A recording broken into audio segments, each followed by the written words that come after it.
Welcome back mga kapatid, narito tayo ngayon sa Dapitan Street, sa may Suki Market.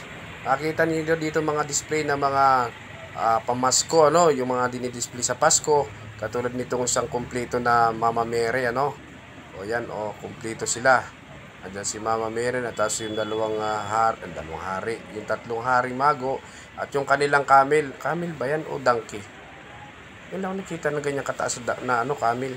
Mali pala yung nasakyan ng ng tatlong hari na na camel. Hindi pala camel yun, donkey.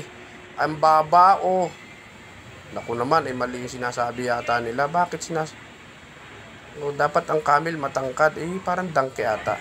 Yung gusto naman ninyong bumili dito ng mga Santa Claus, yung mga reindeer na yan, andito lang po yan ha.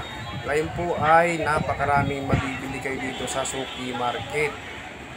Talaga namang matutuloy ang Pasko nyo pag dito kayo pumunta, lalo na itong mga to yung nilalagay lang sa may pintuan ng bahay.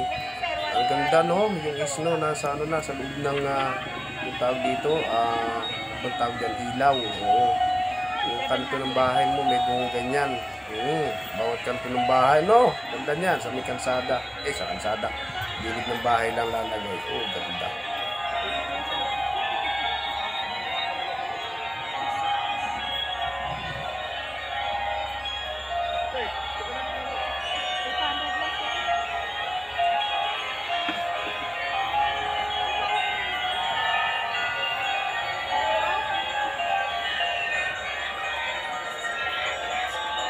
Ito, isa sa nakita kong maganda, yung may doon fountain.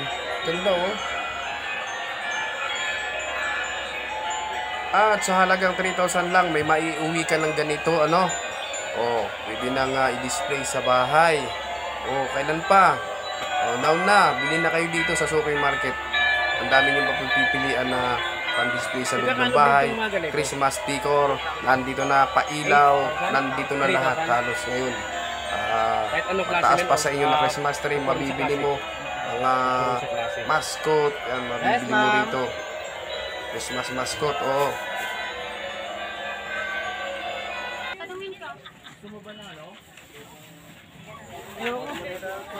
Atay, balunan. Ano sa'yo?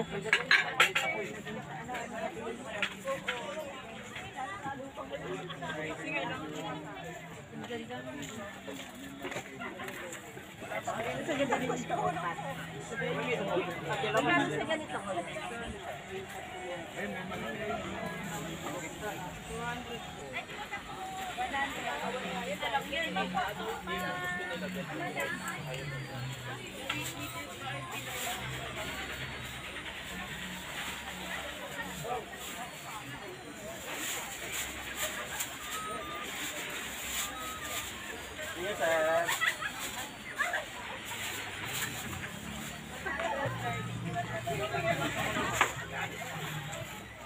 Ito yung sinasabi ko mga pailaw, sasabi ito sa bintana, saka sa likod ng bintana, kung ayaw nyo sa harap. Kaya doon sa gusto maghanap ng mga Christmas decor, punta na dito sa Dapitan, dito sa Suki Market, at nandito lahat ng hinahanap nyo, Christmas decor. Huwag na kayo lumayo pa, mga mura lang dito. Gusto nyo bilhin dito isang package ng lahat ng kasama si Mama Mary, si Jose, sino pa ba? Yung baby Jesus. Andito na At ang kanilang donkey, camel. Hanggang tagiliran lang nung mga pala ito. Kaya pala ang tagal bago nakarating dun sa sa panganganak sa kay Jesus. Ang baba pa na nasakyan nilang camel. Donkey pala. Now I know, kaya pala muntik na mahuli yung tatlong haring mago nung ipanganak si Kristo.